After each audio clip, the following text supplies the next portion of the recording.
انك بديتنا نورت البيت والفريج يا غباش.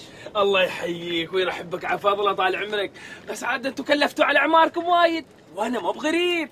لا لا لا لا لا مو بغريب الا الشيطان، وانت عاده ولد عم عنتر الغالي من وبين احسن منك. الله يسلمك، والله ما ادري شو اقول، احرجتوني صراحه بكلامكم، انا مو بعارف كيف اطلع من نزاعكم.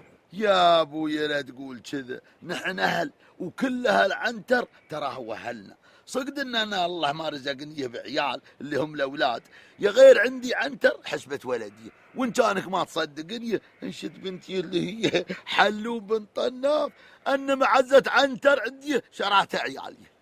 صادق يا ابويا وانا اشهد. والله يا جماعه الخير تولحت على ولد عمي عنتر.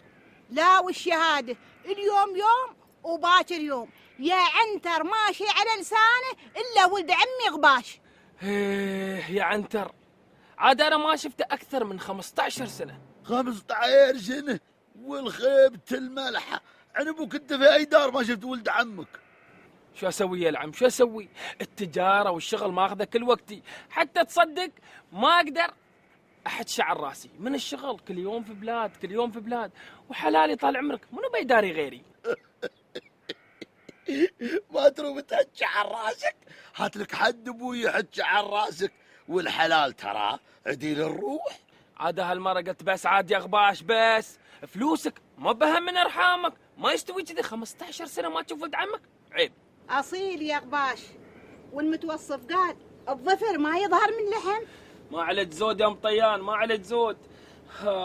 عاد هالمره قلت لازم اودر كل ما وراي ودوني بس عشان اشوف ولد عمي الغالي عنتر. زين ما سويت يا غباش. غباش اندوك تريق. ويلي بلاك قمت تصيح، شو استوى عليك؟ عنتر 15 سنة. لا خالي لا، مو بكل هالفريس ماميك، فيكي وفيكي. يعني انا مثلا وارث هالمهره هذه ابا عن جد، ومو باي واحد يقدر يكون محسن. الله يبارك فيك، لازم تكون مفتح. الله يعطيك العافية. احسنت. وفي عندنا بعد تجار كبار. تجار كبار مثل منو؟ عندنا يا طويل العمر تاجر اسمه حديد. شفت السوق ها كله؟ شفت الفريج ها كله؟ هذا كله ماله. اي نعم، ريال خير عنده وايد، بس هذا ما يتخير عنك. ها؟ حديد هذا شو يشتغل؟ عاد قول ابوي في شو ما يشتغل هو؟ دلاله عنده، عقارات عنده، حوش ودبش عنده. اي نعم. وحديد هذا وين دكانه في السوق؟ حديد طلعه، هذا دكانه، شفته؟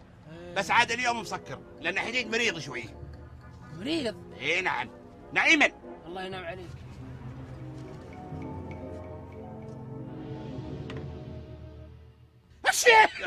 يرحمك الله يرحمك الله ابوي.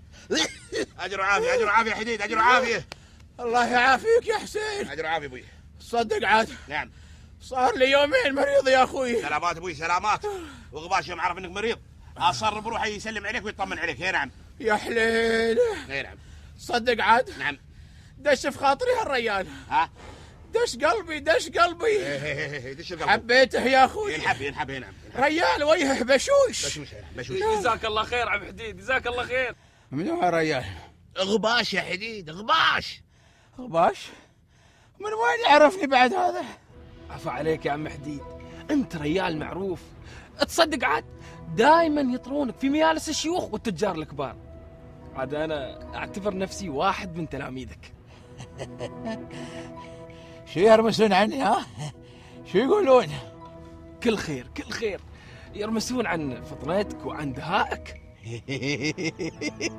نعم دهاي، معروف دهاي انا معروف، الكل يعرفه. وبعدين شيء ثاني، شيء جديد شو؟ وعن انك واحد من اكبر التجار في البلاد. عاد انا يوم شفت عمري هني في هالفريج الطيب قلت لا، لازم اسلم عليك واستفيد من خبرتك. عاد حديد غباش يفكر انه يشغل فلوسه في الفريج. فلوسه؟ شوف يا عم حديد، انا افكر اني ابني مجمع تجاري كبير، أحسن من هالسوق القديم اللي دار عليه الزمن. وأفكر إن كل هالفريج يشاركوني في هالمشروع، وصدقني كل واحد بيكون له سهم في هالمجمع، وهالفريج أولى من الغريب. شو رأيك يا عم حديد؟ مجمع؟ كل البلادين اللي حوالينا سوت كذي، والناس فيها عايشين بخير ونعمة